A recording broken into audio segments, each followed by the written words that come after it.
The Hugh Freeze era starts Saturday as the UMass Minutemen travel to Auburn. Let's talk about it on this edition of the Uptempo Podcast.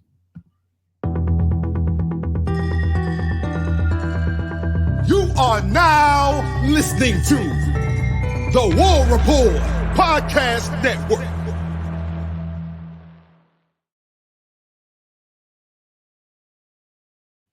What is up, Auburn family? What is up, Uptempo gang? The wait is over, everybody. Game weekend is here. I'm your host, Dustin Smith, joined as always by my guy, Blake Lane. Blake, talk to the people. What is up, Auburn family? We are a day away, one sleep away from kickoff at Jordan-Hare Stadium. It feels good. I'm so ready. And UMass, they've got something coming to them that they haven't seen yet this year. So they're coming off a big win, Dustin. They got a big win. They went to New Mexico State, handled business. A lot of people were writing them off. They were 7-point dogs going out there, and they come up with a big-time win. And, kudos to them, man, but they gave up 400 yards to New Mexico State. So I think Auburn can do serious damage here Saturday. Yes, sir. When you're done checking this one out, if you're on the way up to Auburn Saturday and you missed our preview with Nathan Strauss, play-by-play announcer for UMass, go check that out, man. It was a very in-depth look at the Minutemen. Good stuff from our guy, Nathan. Blake, let's get right into it, man. Some news came out today. We did some checking with some sources to make sure that it was true. And it appears that it is. The questions that have been asked all summer about the status of Jarquez Hunter, he is not expected to play this Saturday. Me and you talked about this multiple times, kind of what this will look like, saying that this was a possibility. It's really funny, right, that I've been saying I think he was going to get a game for months and months. And then on last episode, I said, you know what? I think he's just going to play and no worries. And then, of course, 2 days later, it comes out, no. But yeah, man, kind of like we talked about, and I'll let you get on it. But I'm excited to see what Damari. That's my feeling on this. I'm excited. I know what Jarquez can do. We don't need him. I'm excited to see these other guys that he played. I'm excited that we're going to get to see Jeremiah Cobb in an extended role, right? Not mop-up duty. Like, we're probably going to get to see him pretty early, right? That's what I'm thinking here. I think the kid's going to get on the field. I think he's going to get to touch it out of the backfield. They're going to give him a screen or something like that, a little hot route out of the backfield, something to kind of get him going out in space. And that's what I'm excited to see. I know what he can do at the line of scrimmage. They're saying that his high school talent is just maneuvering to the college game has come flawlessly. So I'm not worried about that. I want to see him out in space, man. Give him a little swing pass out there and let the kid go, man. Let him loose. I know that Damari Alston is going to eat. I know we have high hopes for him. I know Brian Battie. We know what he can do, especially in the kick return game, but we're going to get to see him. And I know the performance he had against Florida last year. So this was a guy, Brian Battie was a guy that Hugh, he goes and gets in the transfer portal. He knows what he can do in between the tackles. He knows what he can do out in space, Dustin. So we're going to get a chance to see him. We're going to get a chance to even see Sean Jackson, right? Short yardage. A guy, maybe we get in a 4th and 1, and we bring in a jumbo package, and maybe Mr. Jackson gets a tough handoff and picks up a yard or two for us. So I'm gonna say that this is the best room on the team, and one that I am most excited to see this Saturday and for the entire year, Dustin. Do you think Damari has a 100-yard day? Yeah. Yeah, I do. I think he has. I think he goes for 100. I think there's a possibility. If you watched the UMass New Mexico State game, New Mexico State ripped off about a 70-yard run on them, and I think Damari, I think he has a chance to rip one for a long touchdown. It's because when he gets out in the open field, bro, like there's nobody on UMass that's gonna stop him. And if you do try to stop him, he can run right through you, or he can go around you. So, yeah, I think Damari goes for 100. Yeah, this is your chance if you're Damari, because when Jarquez got his opportunity to step up and be running back 2 behind Tank, he took full advantage of it right out the gate. If you're Damari, here's your chance, because if you don't take it, Battie's here to show. Battie, we saw that fireside. He's like, hey, man, I could have stayed at South Florida and been the guy, but I wanted to come here and show that I can compete on this level. Mhm. Like you just talked about Jeremiah Cobb. All the reports are that talent is transitioning just the way that anybody that paid attention thought it would, because he's a high IQ player that knows exactly what to do, especially on passing downs. And if you're a running back that on 3rd and 6 that I can depend on to pass block, run the right route, do the right things, it's invaluable, man. There was a you remember Ronald Jones, the running back out of USC that played for the Mhm. Bucs a couple years ago? Yep. Dude, he can't pass block. Great running back, almost had 1,000 yards one year for the Bucs. Had like a 98-yard run, longest run in Tampa Bay Bucs history. He can't pass block. Mhm. So when he's in the game, you know what it is. Jeremiah is a very versatile guy that can do it all. I'm excited to see him get a lot of snaps now, week 1. And the interesting thing with that becomes, with that 4-game rule, do we keep him under 4 games? And I think a lot of that just kind of plays out to injuries, right? If we have to use him or not. But it will be fun to see him get an extended role. Sean Jackson works hard. Don't want to overlook him. Love to see him get it. I think all 4 guys, Blake, I think all 4 guys will tote the ball over 5 times.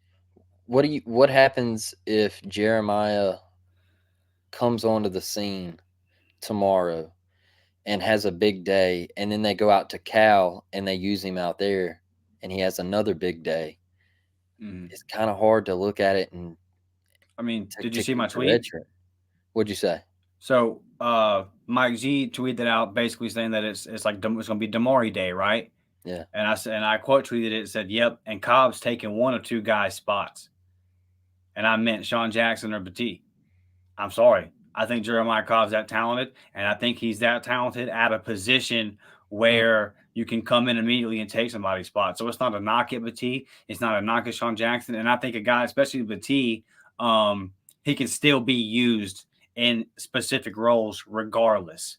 But I think as far as overall reps go, and for all the crap Hugh says about not having a depth chart, as far as overall depth chart goes, Mhm. yeah, I think my prediction is, as long as Jeremiah Cobb gets the playing opportunity that we're talking about him getting Saturday, I think he takes one of those guys' spots. I think he is an elite talent that is going to play in the league, and I just don't think it takes long for a running back. And look, I know like I've been high on a freshman like Keldrick, right?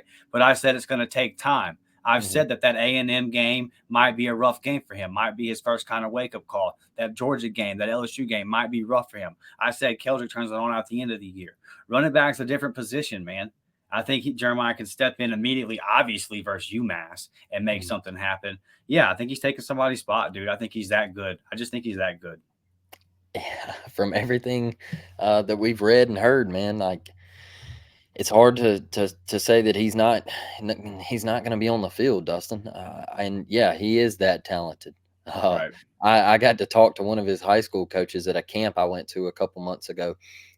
There was some guys from up that way down in Monroeville, Alabama, and he said that he's a freaky talent and he's not going to have a problem transitioning over to the college game, and that's what we're hearing. So I'm excited to see him, and I really am.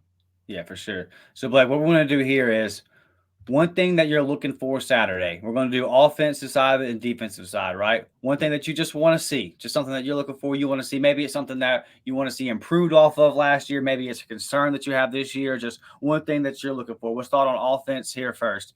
And offense, Blake, I want to see some long passes, some medium to long, some 15 yards to 30-yard passes be connected.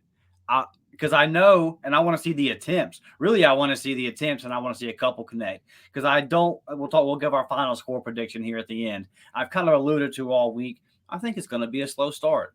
I think that that some of us in Jordan Hare at the end of the first quarter might be sitting around going, huh? Mhm. But just calm down. There's 45 new faces here, right? Half the team changed. There's a lot of turnover. Um, there's all of these new receivers. There's a brand new quarterback. All of these things, man. So I just think that you might see some completions early that should have happened that didn't happen, right? So when we look at let's look at these receivers right here. To my point, Jair Shorter and Shane Hooks, 2 guys that are brand new to the team. Peyton Thorne, brand new to the team. We talked about this the other day. Jeremiah Wright is the only guy on that offensive line, Jeremiah Wright and Cam Stutz, that have started a game. Jay Fair obviously was here last year, but was a true freshman. Like, this is his first, okay, you're the guy type moment. So it's just a ton of new faces there. So what I want to see in that passing game specifically is those passes from 15 to 30 yards. I want to see 3 or 4 of those completed, man. I want to see some big plays in the passing game. I want to see Jay Fair. I want to see all that hype. I want to see Jay Fair lead up to that hype. I want to see Jay Fair have 60 to 80 to 100 yards. Show me something. Rivaldo Fairweather, I've heard all this hype. Catch one over the middle, truck that free safety, and bust that thing for 40 yards. I want to see some big plays made in the passing game play. I want to see how we come off the line of scrimmage, Dustin. I want to see how this offensive line looks, and I know it's UMass. I get it, okay, but there's a lot of things that you can take away from playing teams like this. Last year, San Jose State. Last year when we played Mercer, I remember I tweeted and I said, "Hey, our offensive line is not good," and I got ripped on that tweet. It's like, "Oh, we're 3 quarters in and you're sitting here saying that our offensive line's not good and we're up by 3 touchdowns." And I'm just telling you, like, our offensive line is not good. Killian Zaire, there's problems on O-line, and there's problems in that interior. So, man, I'm interested to see what an Avery Jones looks like. I know he's got all the reps at East Carolina and everything, and he's coming over. A Gunnar Britton from Western Kentucky, man. Just the Dylan Wade from Tulsa. All those guys, they're veterans. But how are they going to play inside of Jordan-Hare, and how are they going to mesh together in run block and pass protection, right? So, I also want to see how Peyton Thorne handles if he gets heat put on him. Are we going to see? Are we going to see a Peyton Thorne leave the pocket early, or are we going to see a Peyton Thorne step up in the pocket and make a big time throw? Because we heard in the first scrimmage that he was kind of wanting to leave the pocket early, right, and he really didn't have to. And so I'm interested in to see Peyton and how he plays Saturday. What about on the defensive side of the ball? I think you know where I'm going with that. Look, I know everybody wants to talk about, stopping the run and everything. My key for the defense, I will be highlighting Zion Puckett. I want to see how he plays this year. I'm tired of Zion getting beat. All right. Time to step up, huh? Time to step up. Because like you've mentioned in previous episodes, we have depth there. We have a Donovan Kaufman that can go back there and take that. All right. There's guys, man. I know you're high on Sylvester Smith, right? Oh, yeah. I know there's a Marquise Gilbert back there. Like, we have dudes, man. And real quick, I know this is off topic, but every time I see Champ Anthony's name, bro, like, I mean, good for that kid, right? Yeah. Just being in the 2 deep, like, it's impressive, man. Yeah. 4 JUCO games total.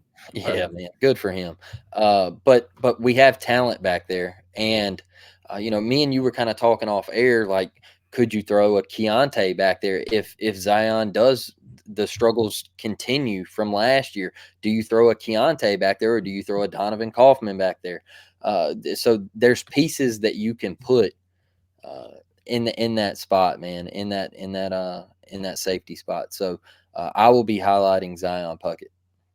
I want to see 3 turnovers created. I want to see us create 3 turnovers. I want sack, fumble, and I don't care. But let's get that damn ball, man. It can't be what it was last year. And then we've had 2 scrimmages where we didn't get any, and we've talked about it. I don't know what to make of that, because maybe we're just protecting the ball good on offense, and I should be happy because that certainly was a problem last year. But I want to see us win this thing. I want to see us win this thing +3 in the turnover margin. Ideally, you don't create any on offense, but obviously, I want to see us create some havoc on defense. And I've heard all this stuff about Ron Roberts and what his scheme is going to do, and I'm interested to see what Cam Riley's going to do. I want to see these guys get in there, man, force some turnovers, that kind of thing. And then as a whole, so we've given what we give, what we want to see offensively and defensively. As a whole, Blake, I don't want to see dumb penalties. Yeah. I know it's week 1. I know there's going to be some sloppy stuff. I know there'll be a false start or two, but let's not have 4 or 5 of them. And for the love of God, not on 3rd and 1. Let's keep the penalty count down and nothing stupid, nothing sloppy. Don't shoot yourselves in the foot. When you get in the red zone, don't get a 10-yard penalty that backs you out of field goal range type thing. That's what I want to see. Some clean football.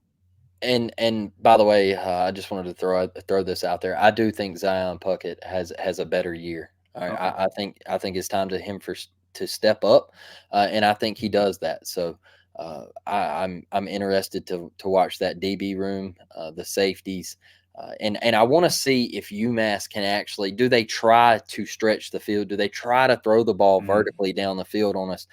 Because I think if they do, they're making a mistake. So.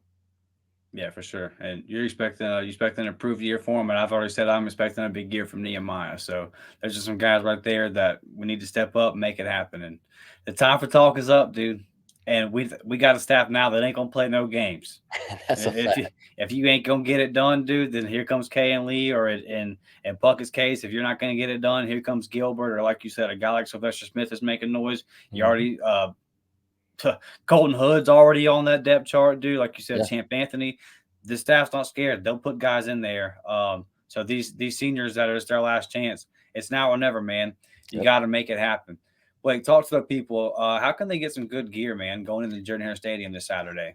Hey, go visit homefieldapparel.com, 15% off using the code UPTEMPO at checkout. Okay. This is a great company based out of Indianapolis. They offer 150 universities, I believe, and they're dropping new stuff every single day. So go check it out. Excuse me, my dad's calling me. I'm sure he's wanting to talk about football. What's Uh, up, pops? yeah. But back to home field, man. Go check out home field. They're dropping new things every single day. I think they're dropping an Ole Miss thing this weekend. So it's not just Auburn. And like Dustin always says, man, I know there's some people in your family that don't pull for Auburn. So go get them a t-shirt, whatever you want to search the site for. And, man, I love the feeling of their t-shirts. They're super Yeah, comfortable.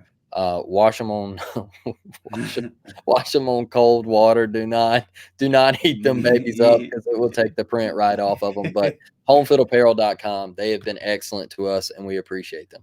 Yes, sir, 100%. And after you get done doing that, get you one of these up tempo podcasts, level up. Go to thewarreport.com, go to the shop section. I believe they're on page 4. Yeah, There's Go to page 4, level up tempo shirt. Help us out, guys. Go over there and get that done for us, man. And Blake, you want to talk to people about the memberships before we get in here and make our SEC picks? absolutely, Dustin. We got the JV squad, $3.99 a month. And that offers members only live chat, member shout outs, priority reply to comments, early access to videos, and the exclusive gifts. We would love for each and every one of you to join. We greatly appreciate it if you do. But if you want to take it a step further, go join that varsity squad. It's $5.99 a month, and it offers recruiting updated videos. We did one on Bryce Kane last Friday night. We usually drop those around lunchtime on Saturday. I thought Bryce Kane, I thought it was an excellent episode. Getting to watch that kid was a blast. Just the progress that he's made from last year to this year, Dustin. I absolutely enjoyed it, man. We have a game day group chat. We're going to get that ready for all of our members this Saturday morning. Gameplay with you. Send us over those Xbox gamer tags, man. If you want to hop on some Madden or some NCAA next summer when it comes out, get with me and Dustin and we'll link up and play.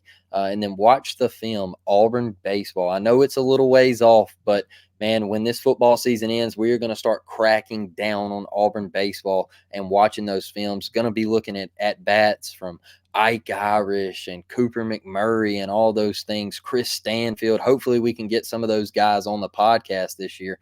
And we're even going to be breaking down some Zach Crotchfeld. We're going to be Tanner Bauman and things like that. It's going to be a phenomenal Auburn baseball season. So, and the discounted merchandise, man, we're going to get in here on our live shows and get a T-shirt up and pick a winner and do some things like that here in the future. So there's a lot of exciting things coming for this podcast. And, man, it's just chills, man. Football season's here, Dustin.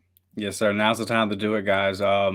like you mentioned, that Bryce came with this week prospect. I will be focusing on Dylan Upshaw. He's a class of 2025 guy from Phoenix City. I'll be headed up to Phoenix City in the morning. Gonna check him out. Obviously, we'll keep my eyes on Cam Coleman. It'll be hard to ignore him, and I don't think that Hugh Freeze and Marcus Davis have quite given up on him yet. Another big offensive lineman for Phoenix City, Spencer Waldrop, class of 25 kid that we're hard after as well.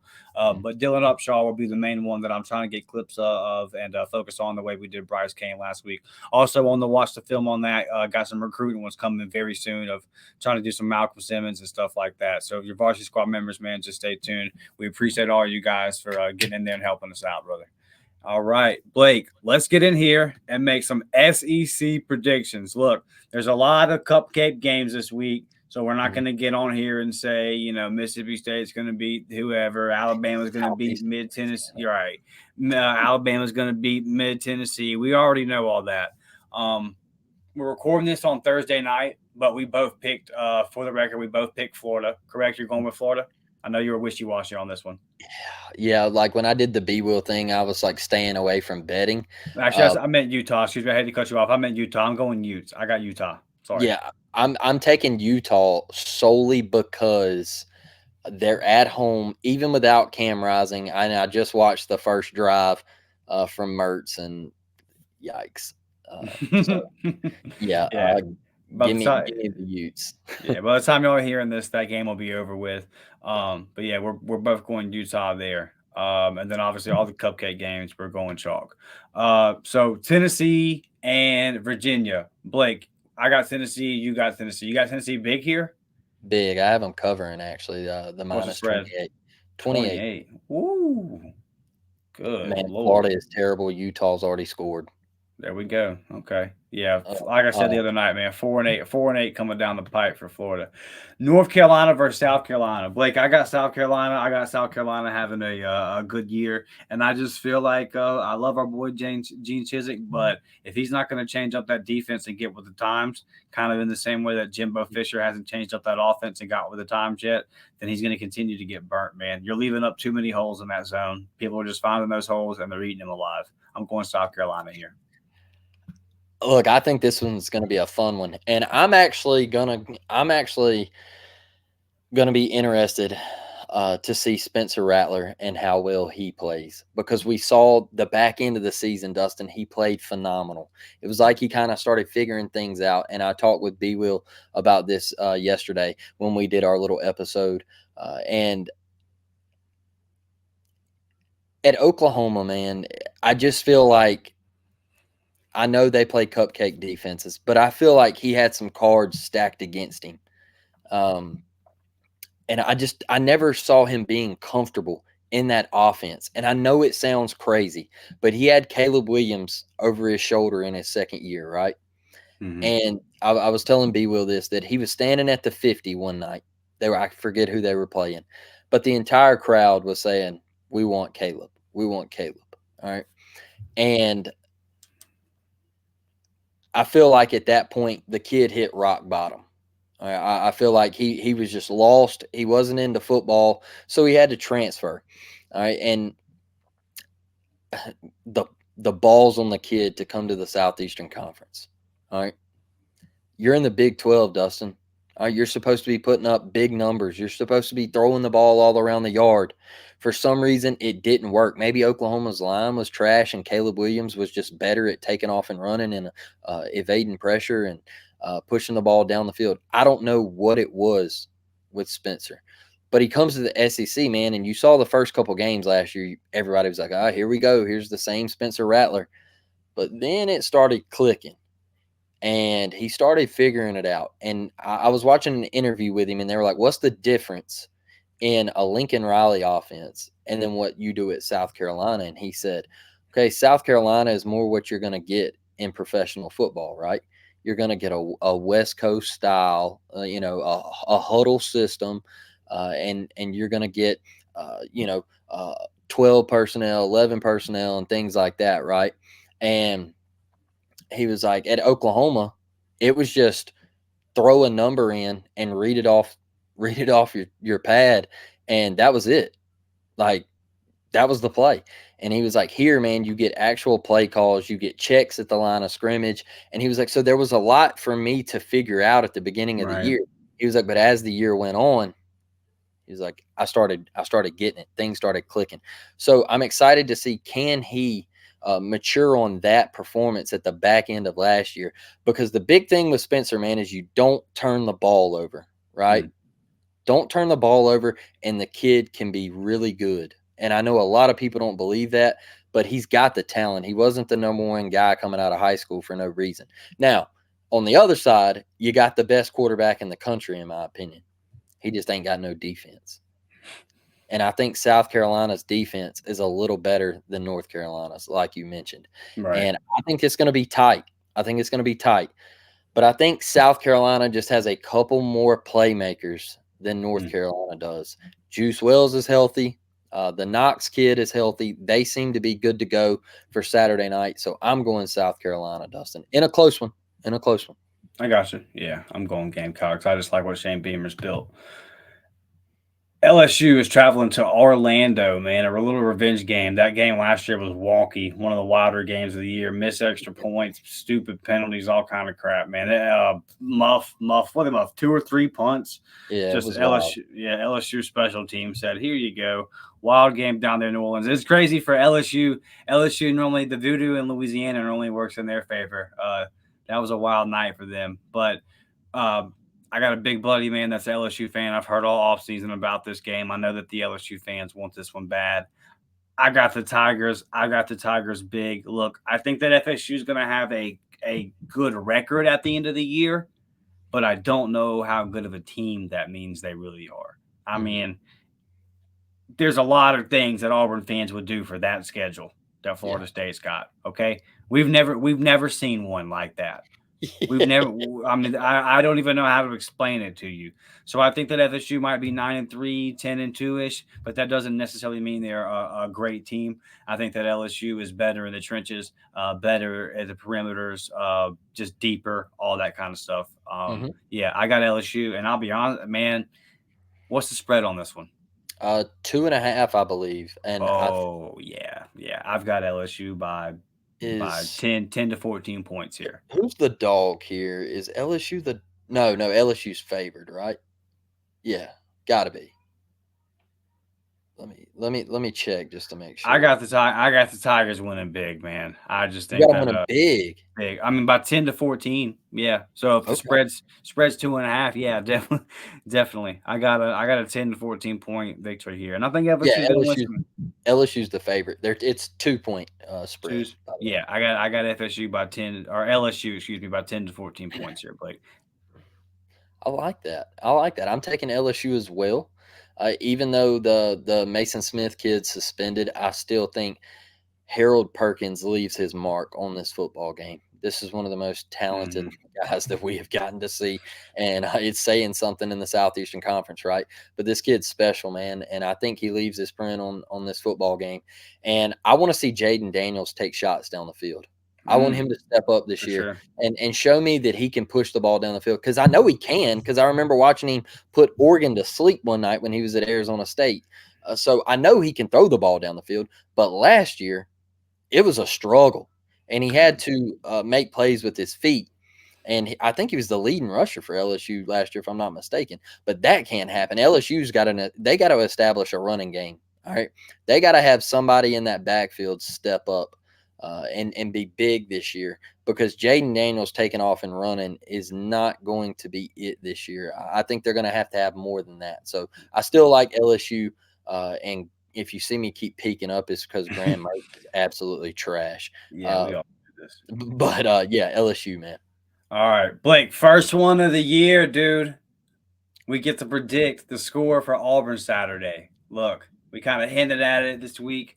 I'm going Auburn 45, UMass 20, and I'll explain mine here, and then I'll let you get yours. I just feel like it's going to be a first quarter, maybe a quarter and a half there out the gate, where it's 17 to 10-ish or 14 to 7 or something. I just going to be one of them things, man. This is half of this team is brand new.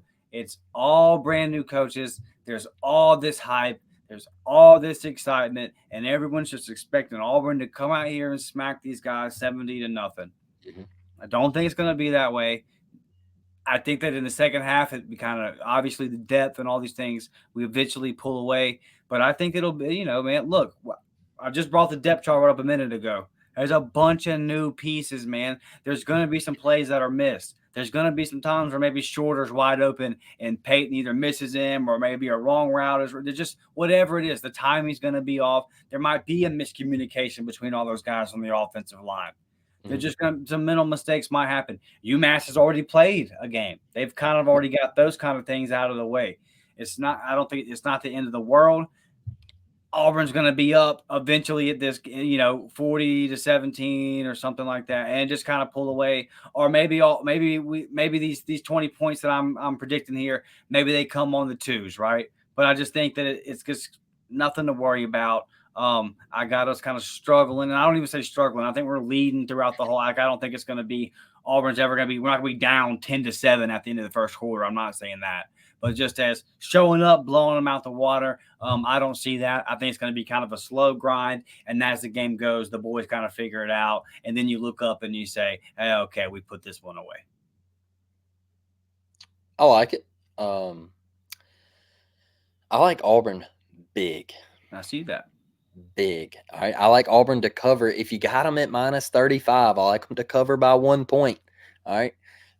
52-16. I think Auburn comes out.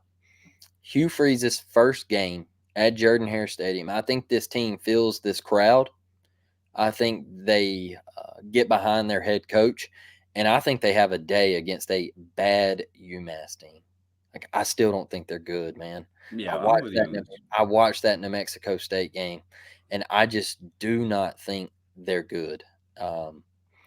Their quarterback could cause some issues with taking off and running and everything, but man, how are they going to push the ball down the field? Like I mentioned earlier, I just don't think it's there, man. I don't think they can throw the ball down the field. They couldn't even do it against New Mexico State, Dustin.